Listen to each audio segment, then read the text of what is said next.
Okay. Hi, everybody, and welcome to the information session for the Facing Project.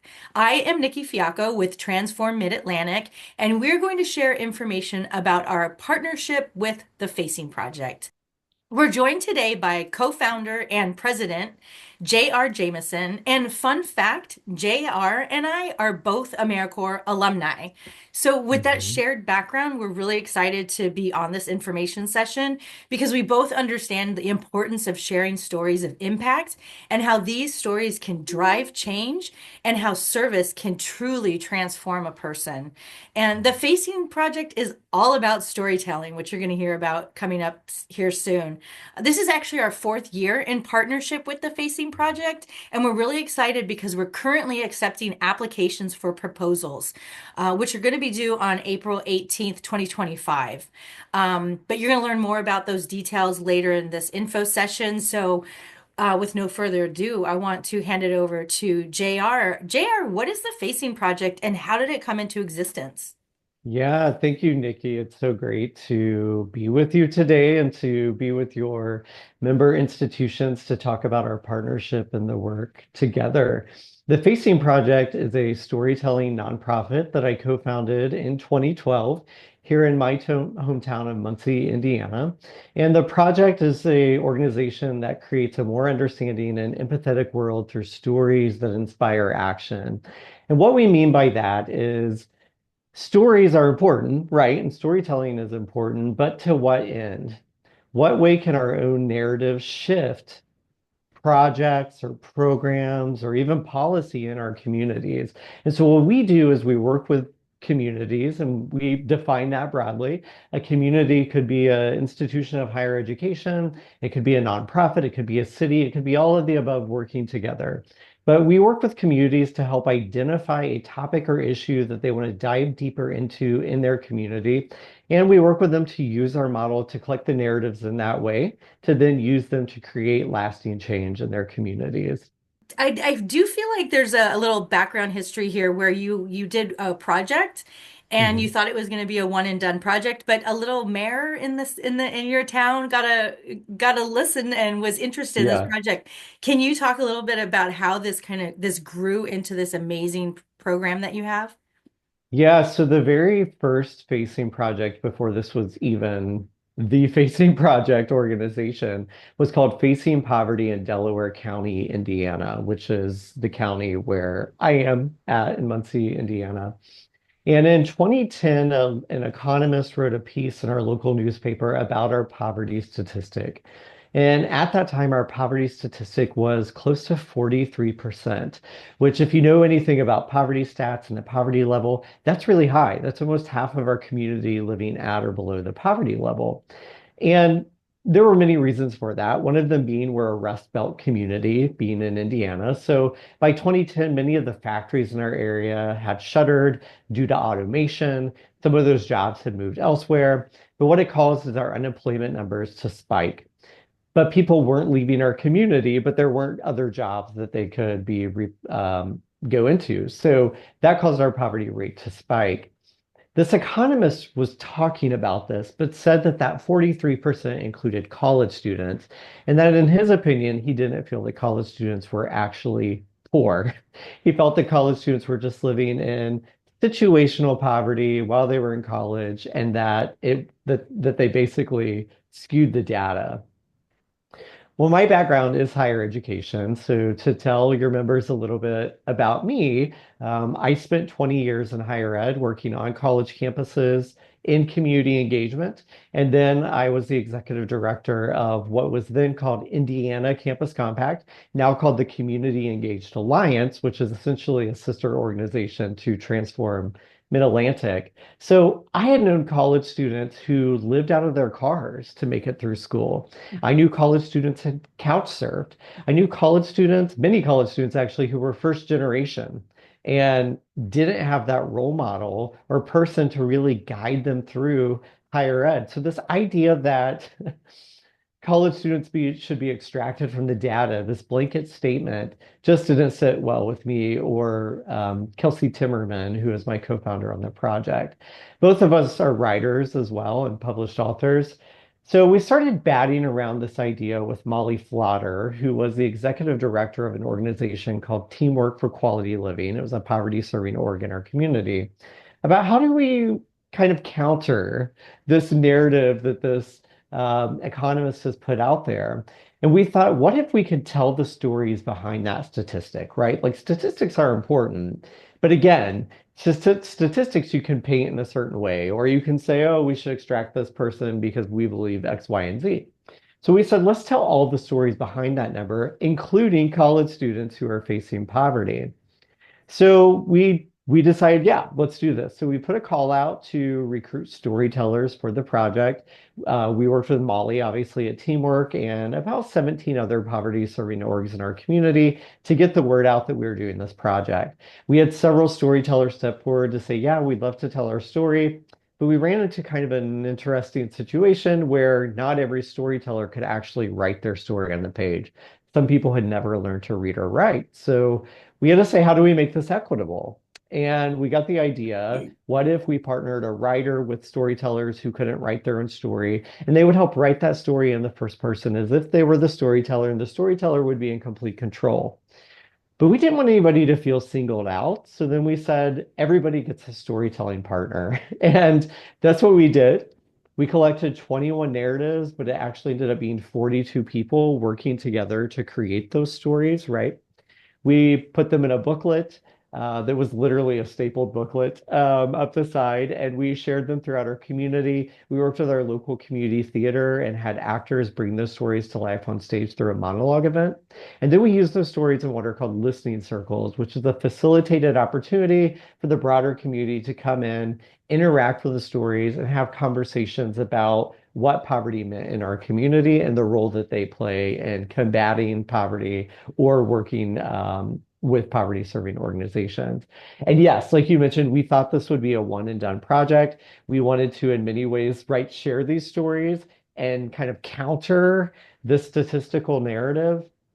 What we didn't realize is one, our mayor, yes, was very pleased with that and wanted to include it in essentially the strategic plan that he was working on for our community to say we need to better understand our neighbors living in poverty as part of the process of combating poverty.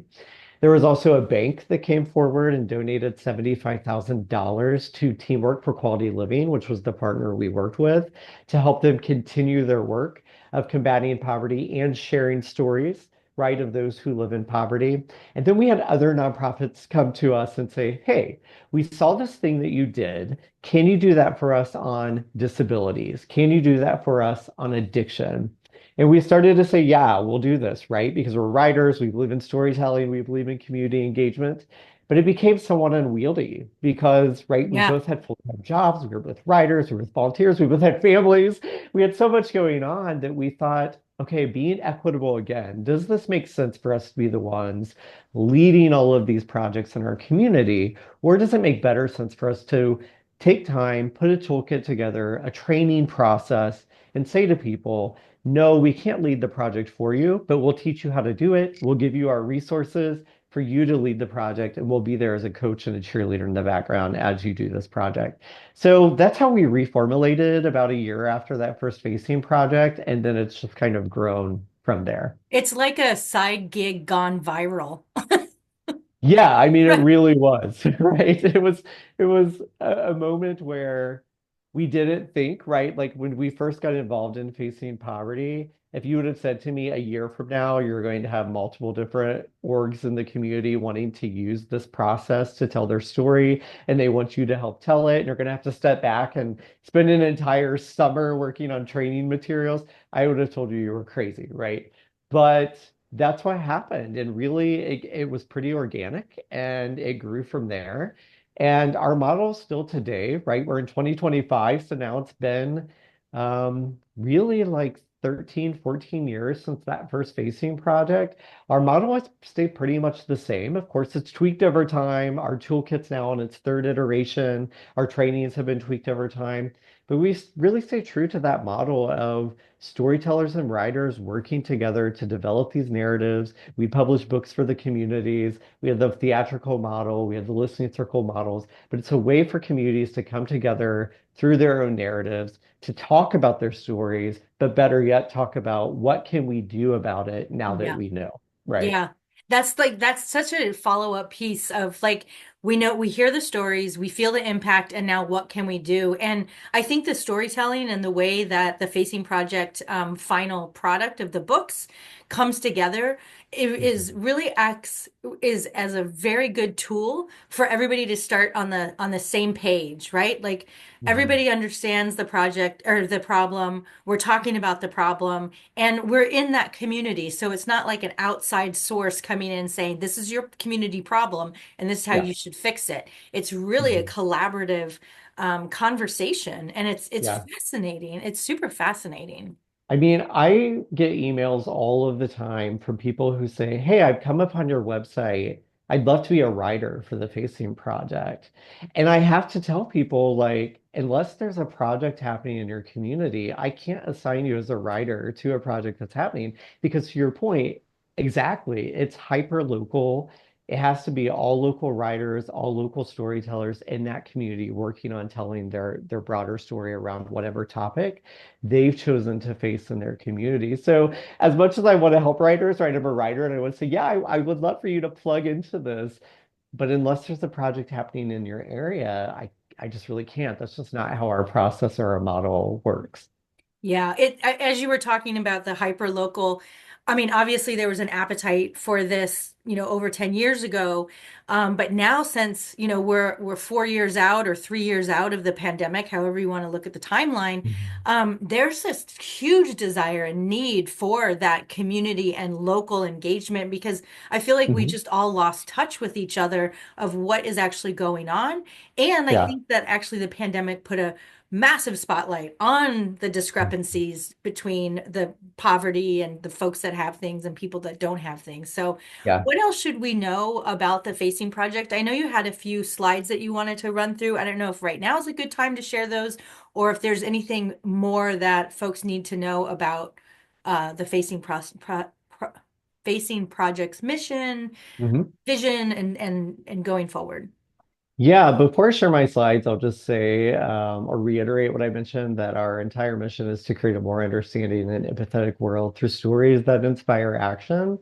And I can share a few examples or talk about a few examples of what that looks like, but also tell you the way that we do that, right? So, one is what we call community-based facing projects, which is what we're talking about today. And if members are interested in working with us, through this process, through this model, we would consider you a community-based facing project.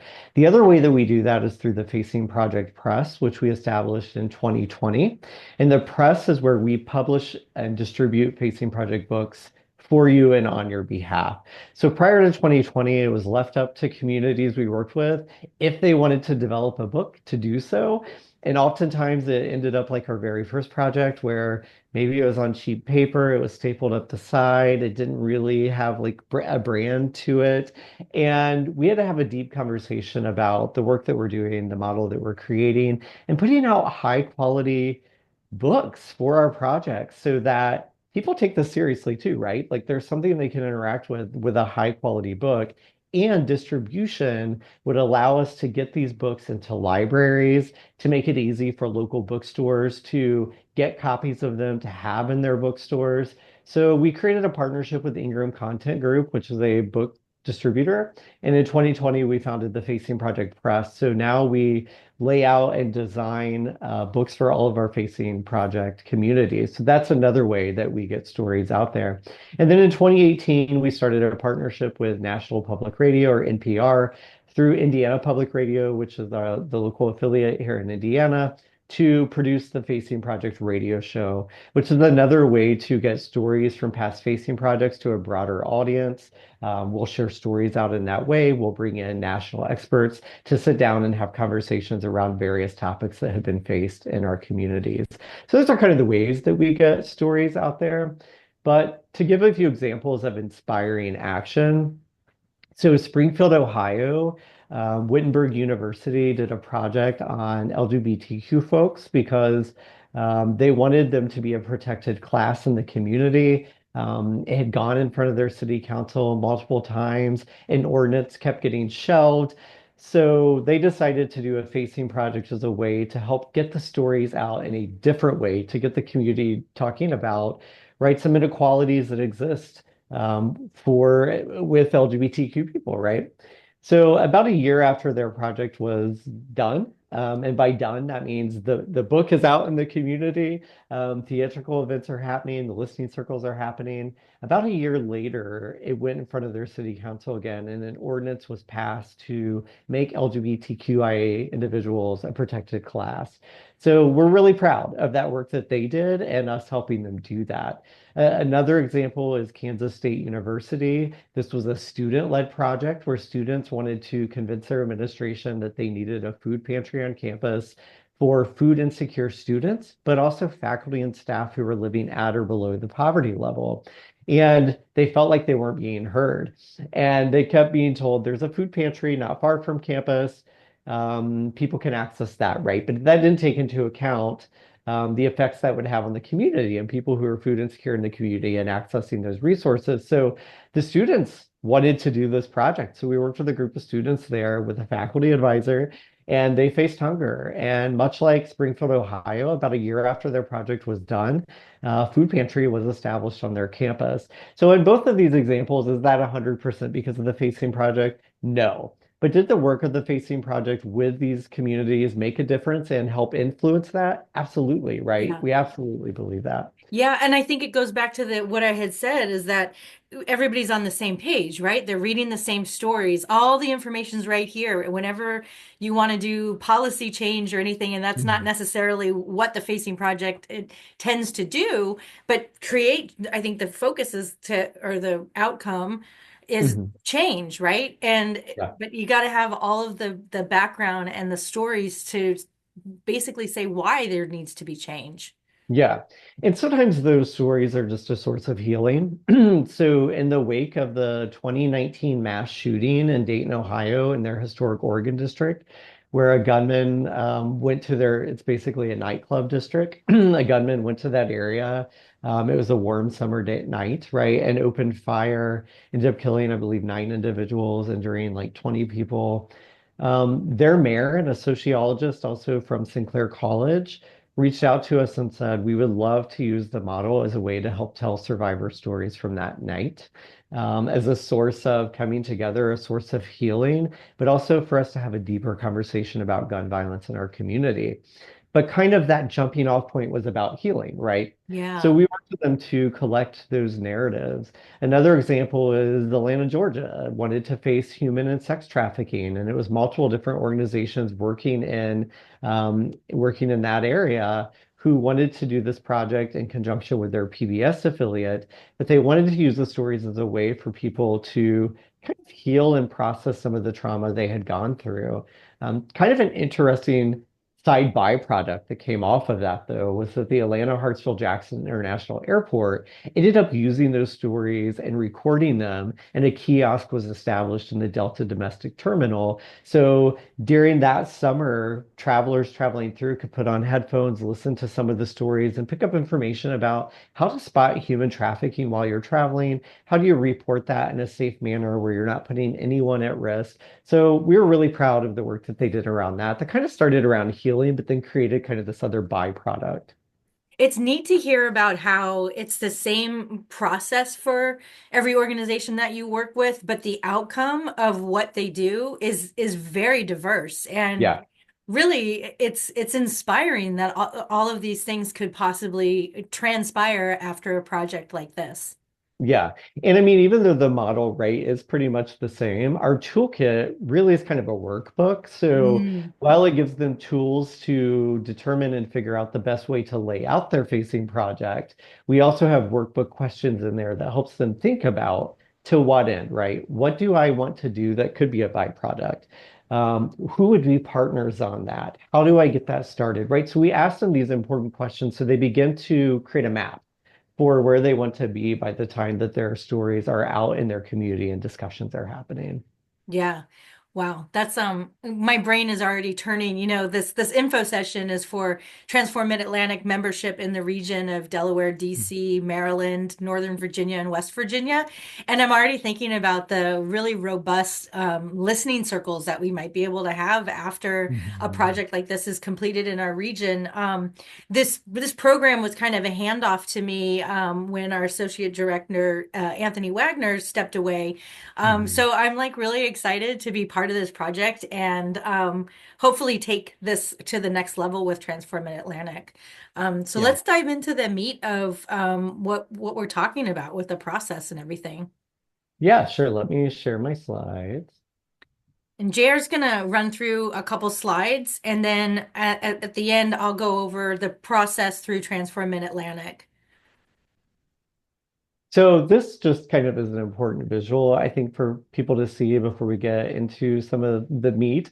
So we talk a lot about storytelling and writing, but it's also really a method in listening. So we put all of Facing Project writers through a training. If storytellers are already recruited by that point, it's great to have the storytellers there as well. But we put them through what we call empathy exchanges, and it's an opportunity for them to think about deep listening. How do you spend time with a storyteller and truly understand who they are without inserting too much of yourself into their narrative? So we work with writers and storytellers to think through that process. And then, of course, that translates into the writing piece, and then there's the theater piece.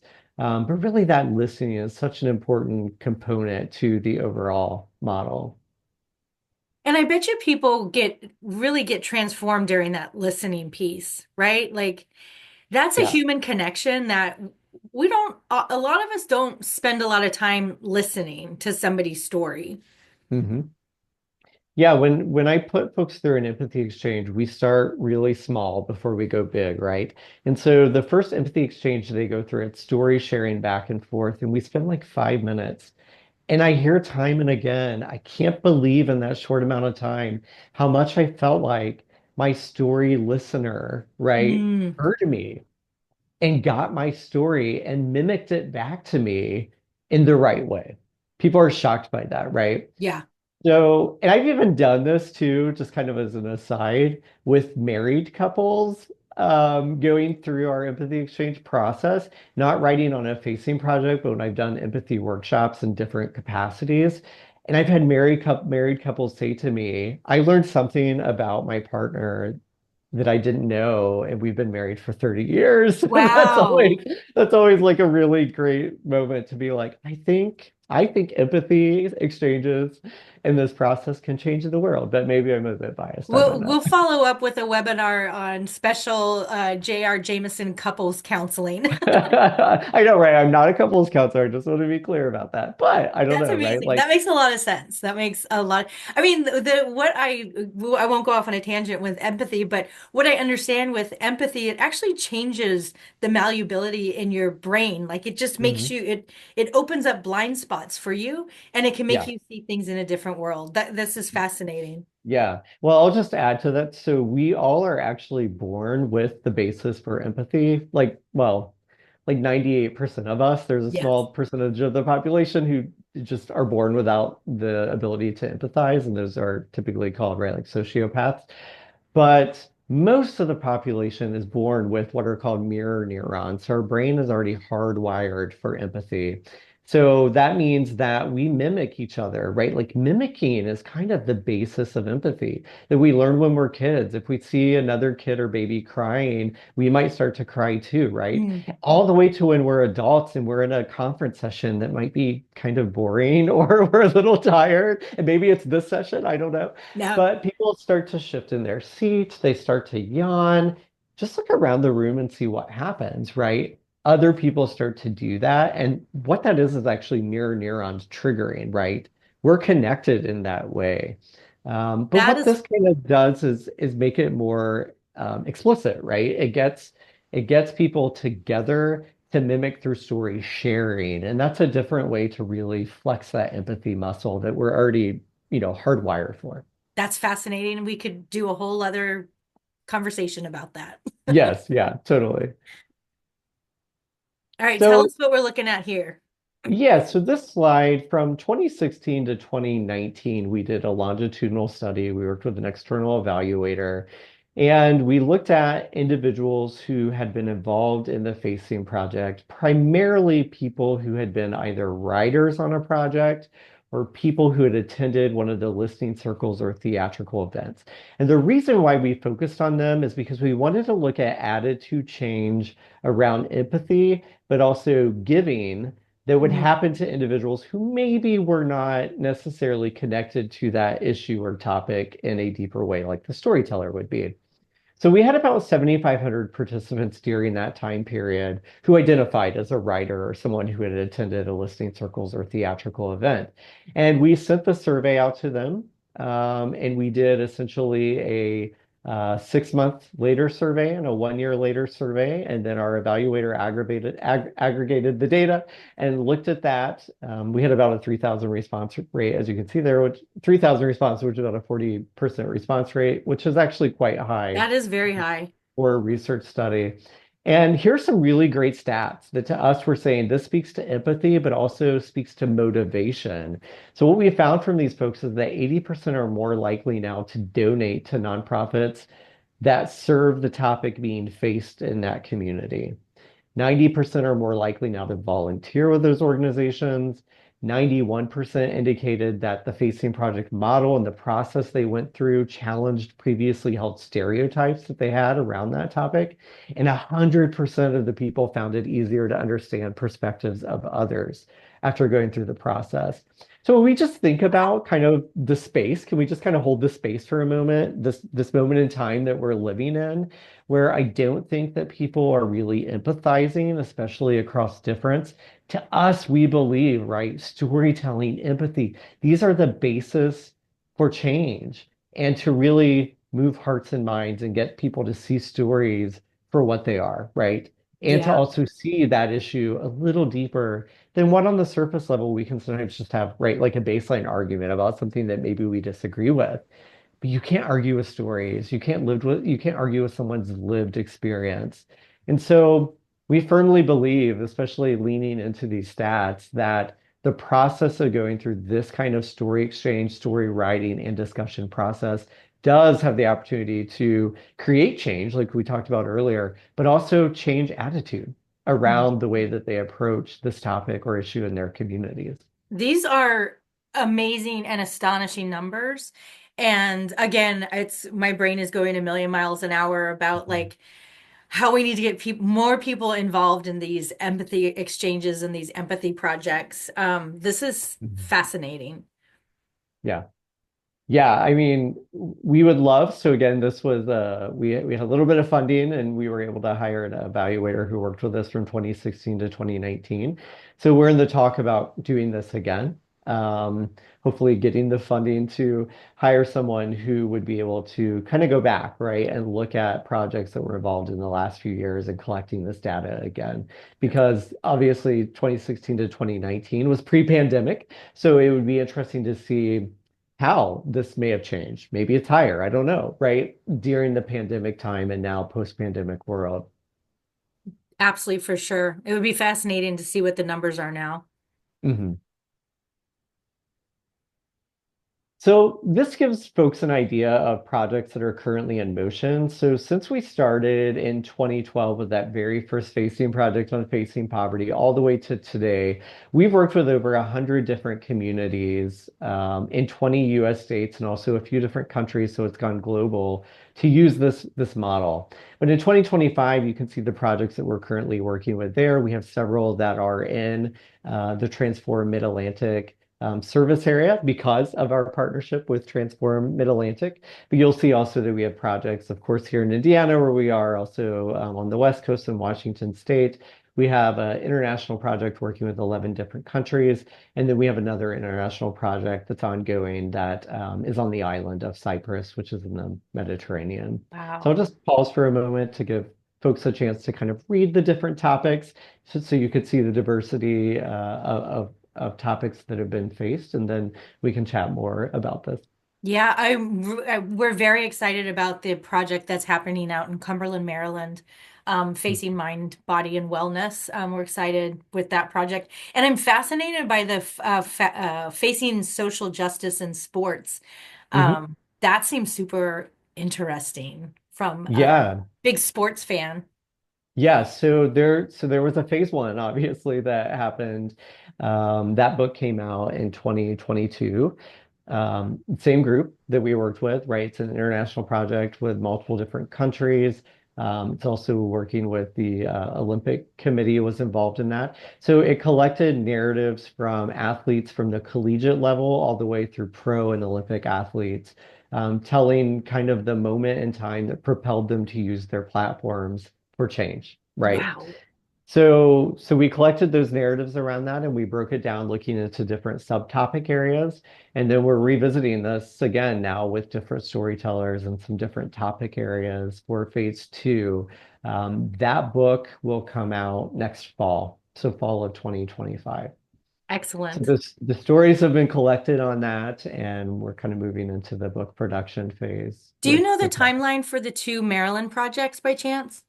Yeah, so this will be new news to you because this has just transpired in the last week. But the Baltimore project facing health and justice, which is in partnership, of course, with Transport Mid-Atlantic, but also with Johns Hopkins University, that is moving into book production this week.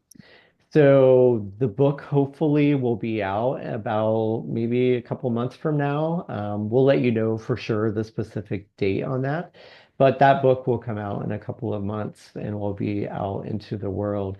And then Cumberland, Maryland, that project, of course, with Transform Mid-Atlantic, but also Allegheny College, they just started in January. So all of their writers and storytellers have been trained on the process. And right now they're in the story collection writing process of the model.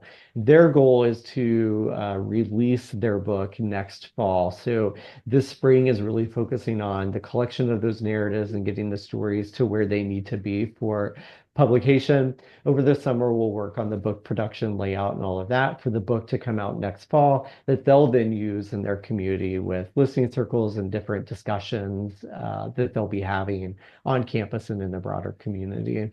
That's very exciting. Thank you for sharing the Mhm. late breaking news. Yes, yeah, yeah. Yeah, we're very excited about the Facing Health and Justice book. Sometimes projects take a little longer. So for instance, this one ended up taking 2 years with John Hopkins. And there are a few reasons why, like, every organization, there's maybe staff turnover and a new person comes in. And so there were a few changes like that, but sometimes people just need more time to get their project done. And so we try to work with communities where they are, and we often are extending contracts. It's not uncommon, but typically it does take about a year for a facing project to happen. So in this instance, if we're talking about an academic year, let's say that it would start in the fall, really a project over a fall and spring semester is completely doable for a project to come out in late spring. Yeah, we But asked. sometimes people need more time, right? And that's Yeah. okay.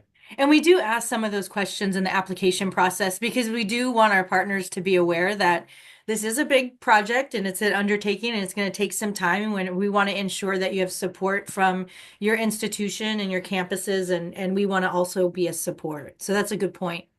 Mhm.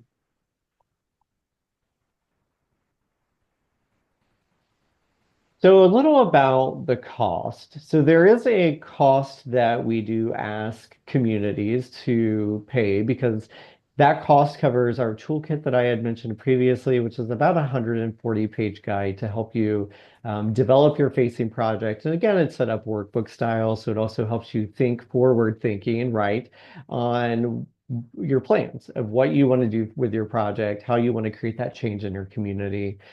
We train all of your writers. So once all the writers and storytellers are recruited, we lead them through that process. We'll provide up to 2 writers trainings for your community.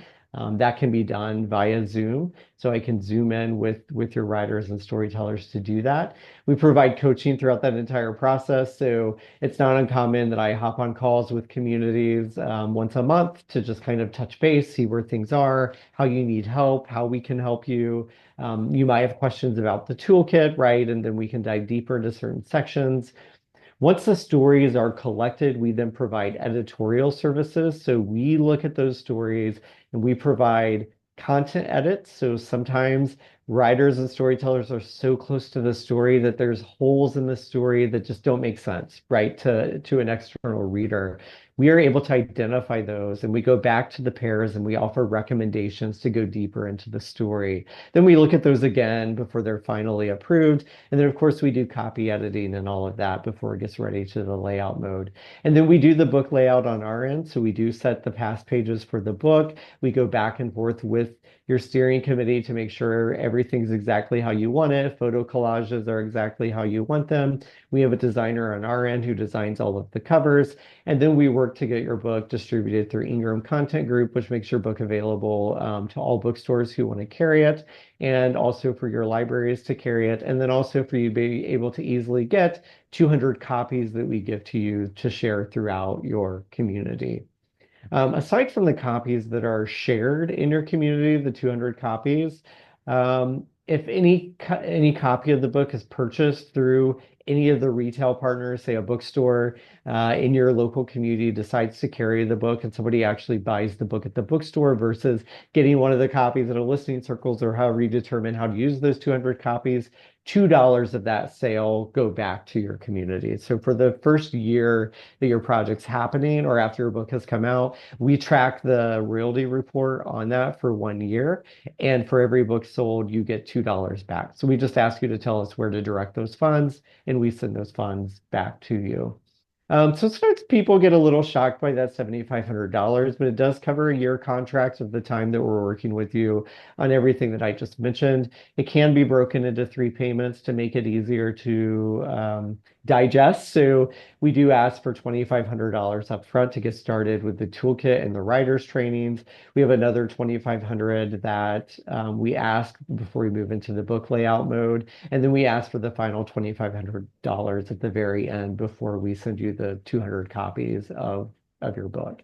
So that's how we break down that price. But I'll turn it over to Nikki if there's anything that you want to share about that from Transform Mid-Atlantic's end. Yeah, for sure. And we are partners in this project. And so with this as partners, Transform Mid-Atlantic will provide $3,000 towards the fee in support because we understand our partners and institutions budgets are very tight and Mhm. we need to make sure we're focusing the funding on things that will make a change and push your work forward. So we're more than willing to support with the 3,000 towards the total price. Mhm. And as far as the process and Transform Mid-Atlantic's, it's a very short application process. And do you want to go into oh yeah, that's my stuff, right? Yeah, Um, perfect. Basically, we want just an abstract that's talking about pointing out the topics that you're facing and how it's connected to both the institution or its partner's mission and strategic priorities around civic and community engagement.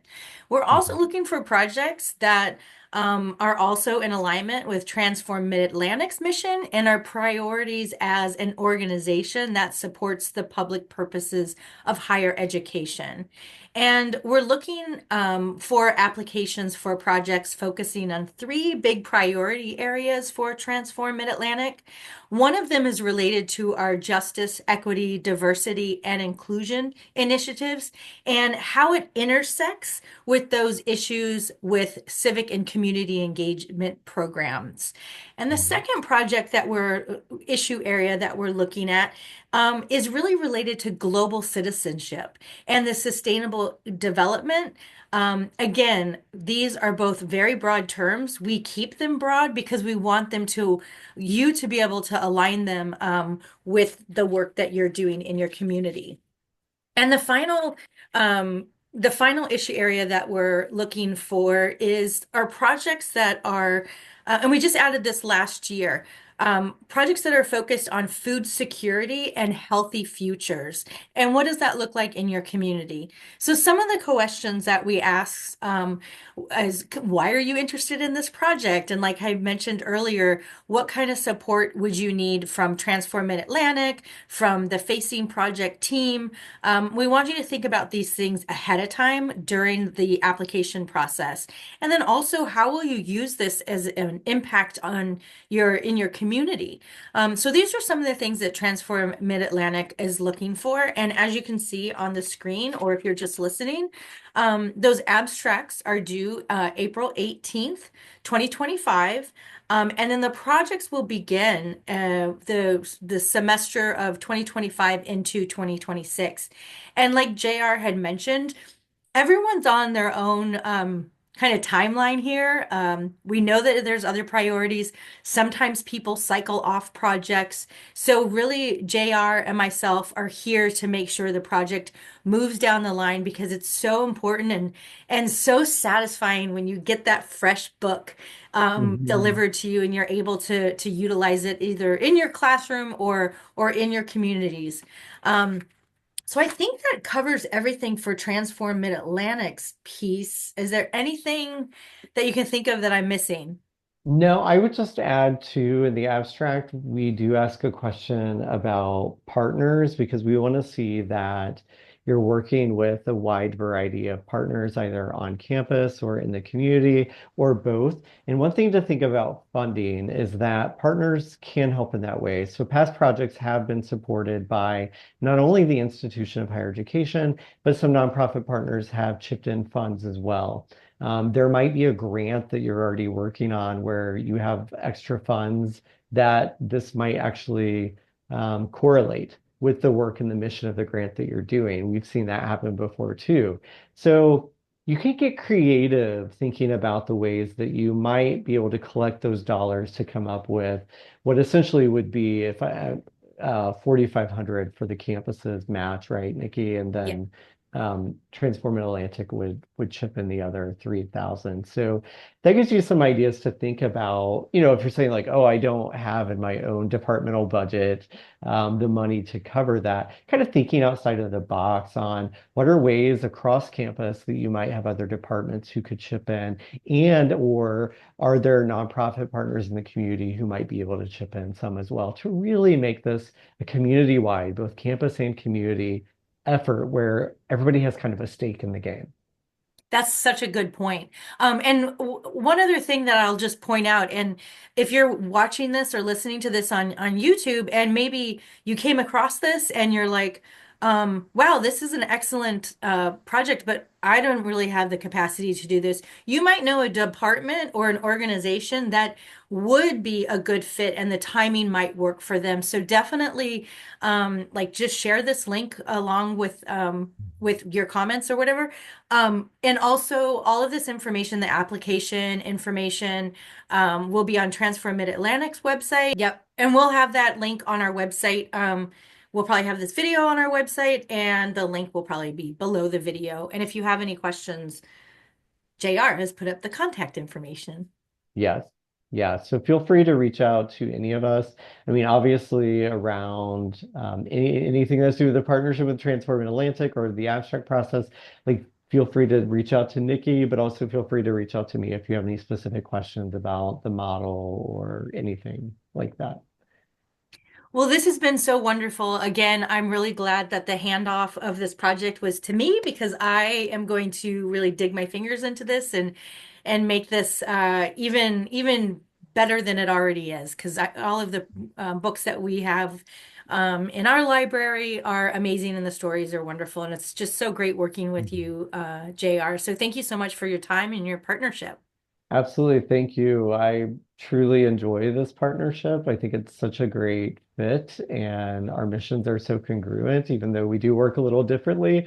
Our missions are congruent. And so thank you for the work that you all do and for this partnership to offer this opportunity for your institutions.